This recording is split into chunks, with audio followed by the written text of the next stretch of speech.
Hello everyone and welcome back to another video here. It is Christian of the Calcio Bros. I definitely wanted to do something earlier in the week, but my work schedule is kind of all over the place and it can be difficult to do a video sometimes.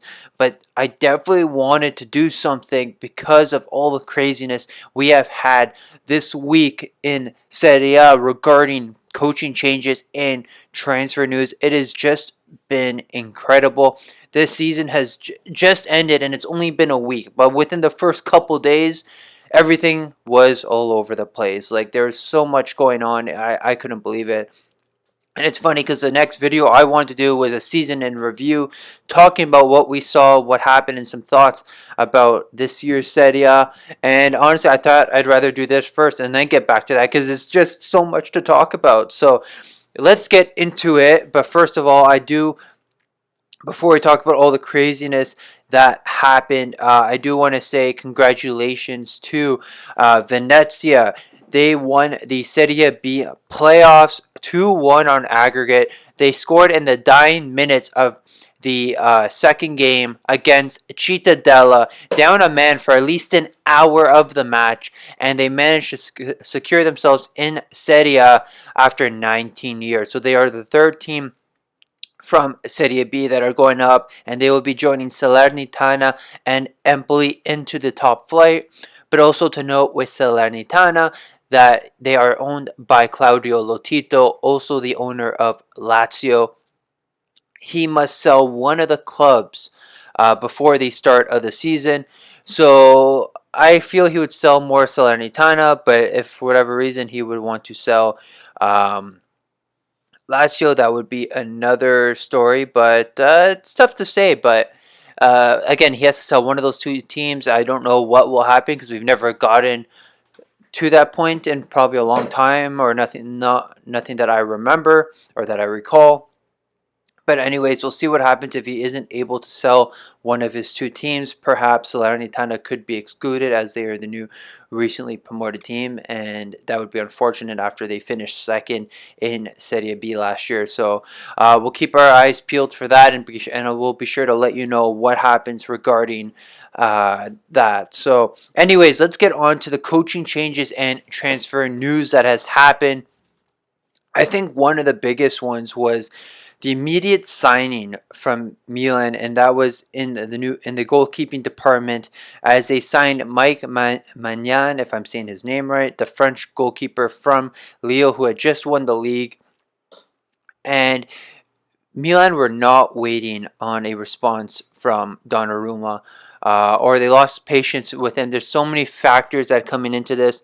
You know, everyone was expecting Donnarumma to resign, especially if they did make Champions League. Because again, Gigio did want to play in Champions League, but it did not happen. Supposedly, there is a report stating that when Maldini approached Donnarumma about his renewal, Donnarumma said, "I do whatever Mino tells me." Now, that is just absurd. Come on, you're a 22. I can understand players discussing stuff with their agents, but especially that his agent is Raiola, one of the he's the type of agent who will unsettle his clients for sure, but is also one that does not like seeing his clients stay at a team for very long. He constantly tries to put them up for sale, tries to unsettle them, and tries to get them to move, as this way he can get paid. He's one of those guys, and that's why one reason too why Insigne switched agents, because he wanted to stay at Napoli and Raiola wanted to make a move. And the reason is because Raiola makes commission off that. If Donnarumma were to sign for Milan, again, Milan were paying or were willing to offer 8 million a season for Donnarumma, making him the highest paid player on the team, the highest paid goalkeeper. He's already the highest paid goalkeeper in Serie A, but that would even be even more. But at the same time, Royola was demanding a 20 million commission on the signing, and in the long run, that would have really hurt Milan financially, and so they made a good move in getting a 25-year-old Maignan, who are also set to become. They're going from the number one of Italy to the the soon-to-be number one of France, as Loris will be retiring from France soon. But even though he's a few years older, he's still an excellent shot stopper. And like I said, he did help Leo win the Ligue 1, beating out PSG. And again, you're a 22. I can understand if you're 16, maybe 18, but 22 years old, and you continuously say you love the club, you profess your love, you kiss the badge, but you say, I do whatever Mino tells me. To me, that's just incredible. And like, why? There's times if you truly love the club, for me, you would sign that contract. You would, whatever they give you, you sign. You don't even look at the check. You just will want to play for that club without having second thoughts about that. And everyone, fans, players, everyone was just shocked at how quick Milan moved. And then that's the thing. And Maldini was right about this, because you don't want to be held ransom by a player and his agent. And that's the thing too, is the last time around when Mirabelli and Fassone were in charge of Milan, they let them play around. And that's the thing, because Raiola was waiting to the end of this contract. He delayed it so long because this way he can get the best deal out of it. But Maldini was not taking the bait, and he quickly fired a shot in signing Magnan. And also to note that they got a good deal for it, for I think 13 to 15 million. But also to note that Leo are also owned by the Elliott Fund, where they also own Milan as well. So that was a good deal for them. But going back to Mirabelli and Fassone, um, that they actually went into their demands, giving Donnarumma $6 million a year, signing his brother as well to make him a little comfortable. And also to note, Antonio Donnarumma is leaving the club as well. They are not resigning his contract. So there's those factors in. So, but Maldini also made a statement that no player is bigger than the club. If you want to play for the club, sure, but do not hold the club at ransom. Discussing that. So it's going to definitely be a huge change in the Milan dressing room for sure. It also impacts on other players wanting to play. And also the agents trying to deal with Maldini and Masada. There's a different approach to the business ethics now. And they know that if you want to play, you're going to have to play and not, try to do that. They're going to work on early renewals. So that is definitely a huge, huge step in the right direction, perhaps, for Milan. So now the interesting thing is where Donnarumma will go. I think he was shocked as well. And even players were, like his teammates were shocked that he didn't want to resign too. So, which is true, you made it to Champions League. Why are you, you helped get him there, but what are you gonna do? But anyways, let's see where Donnarumma goes. He definitely has some possible suitors out there. Juventus would be an option for him, especially with Szczesny.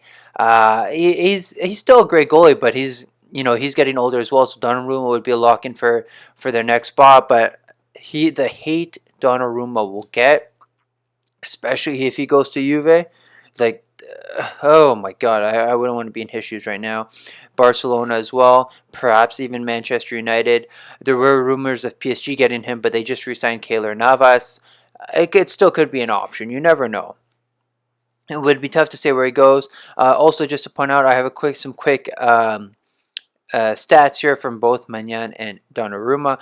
They both played the same amount of games last season at 48 appearances for each of their clubs. Donnarumma conceded 54 goals, keeping 18 clean sheets.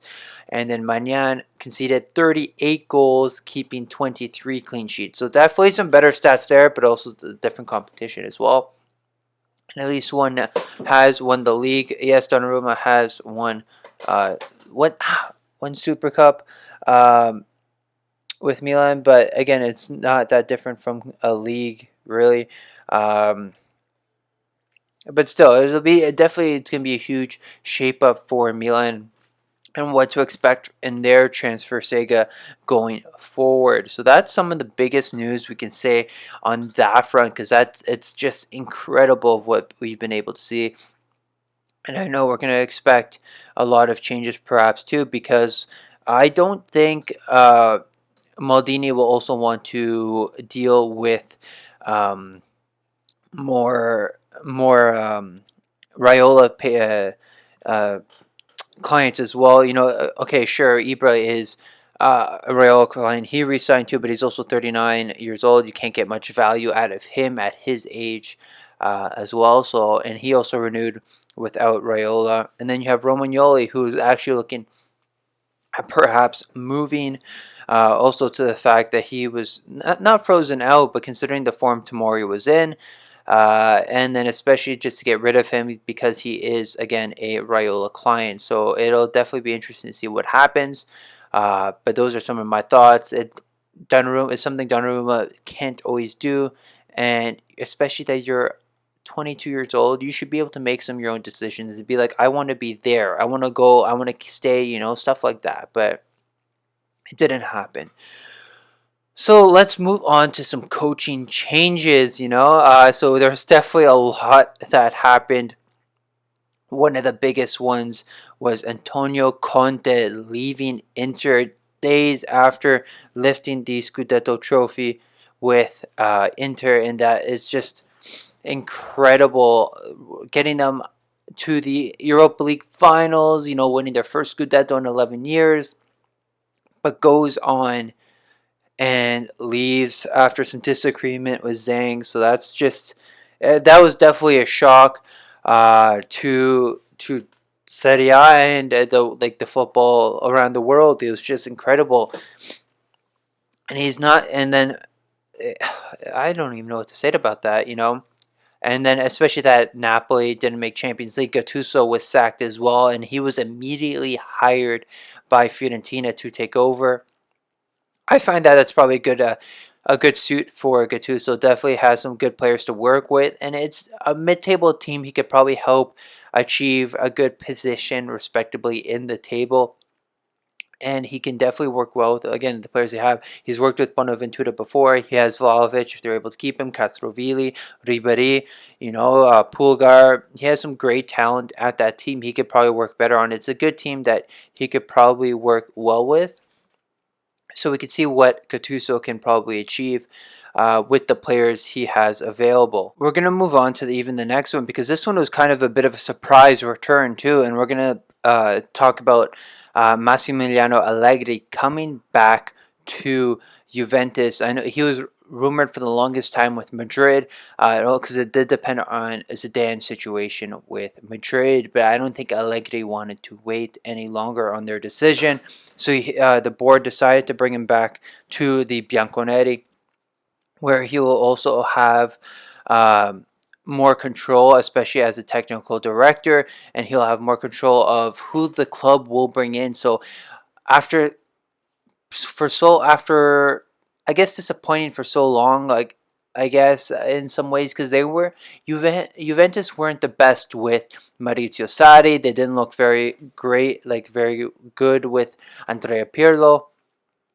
But let's see if they can, if Allegri can bring him back to the winning ways. But the thing is, it's not always the coach. Sometimes it is the players at disposal. So Juve do also have a lot of work with the team that they have to build upon. There's still rumors of Ronaldo leaving as well, so that's one thing we would have to see if it happens or not. Allegri was his first coach at Juventus, so it's definitely tough to see what they'll do with him. He is 36 years old, I think it is.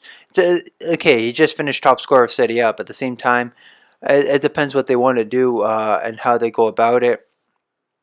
Definitely some interesting thoughts there, but especially that Allegri now has more control in the transfer market. He can really choose who he wants, but it also depends who they can get rid of as well, especially having players on such high wages as well does not help either, because that does go on the books and kind of puts a dent in your financial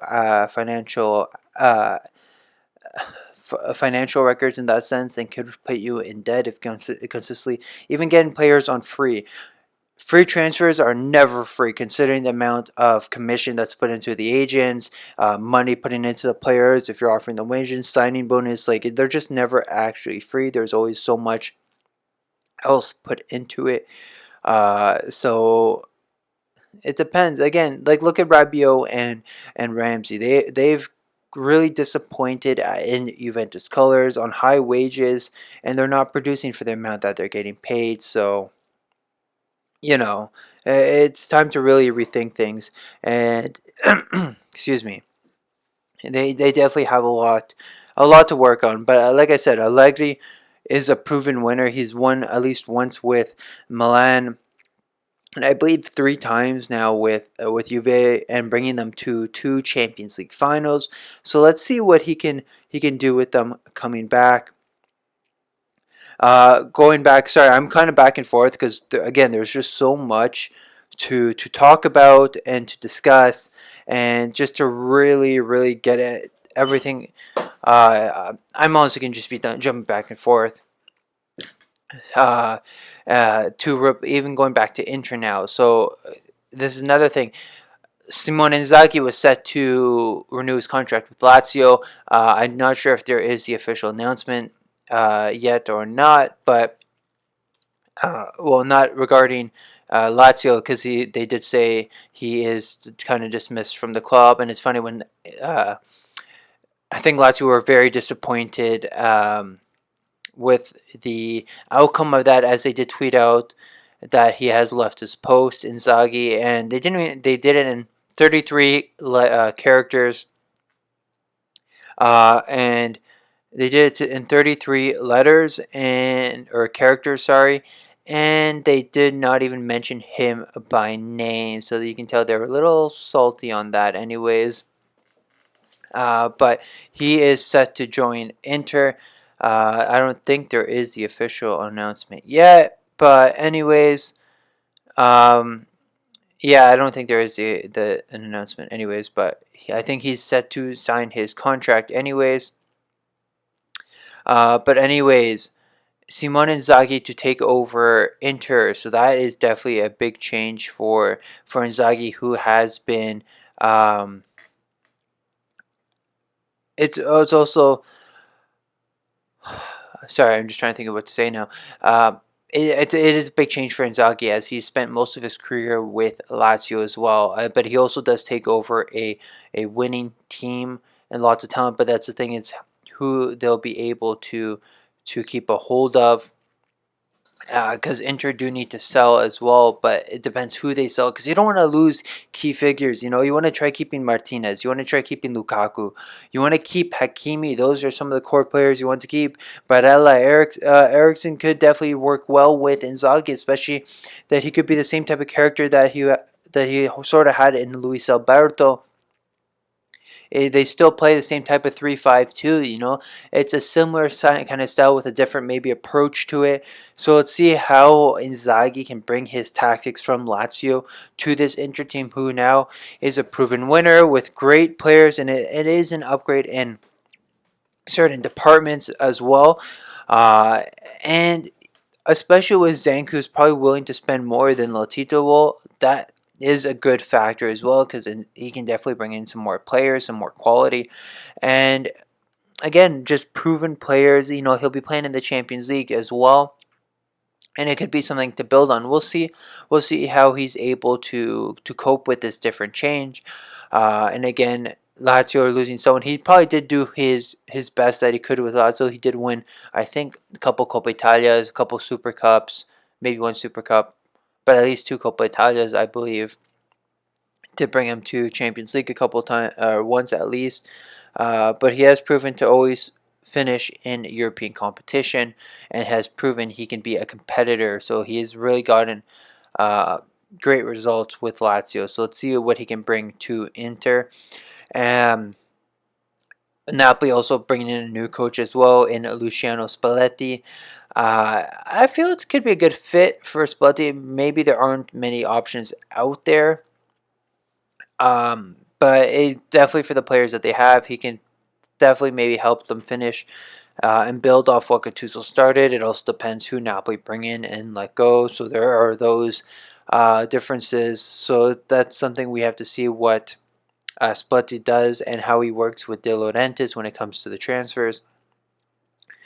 Lots to see because it is still early to really figure out what they're going to do. It's really tough to say, but let's see how Spalletti will work. He has been off for some time. So let's see what he does now. Some other coaching changes, like we said. I have stated before, Ranieri leaving the club, leaving Sampdoria at the end of his contract. De Zerbi has left as well and has officially signed with Shakhtar Donetsk. So different change for him.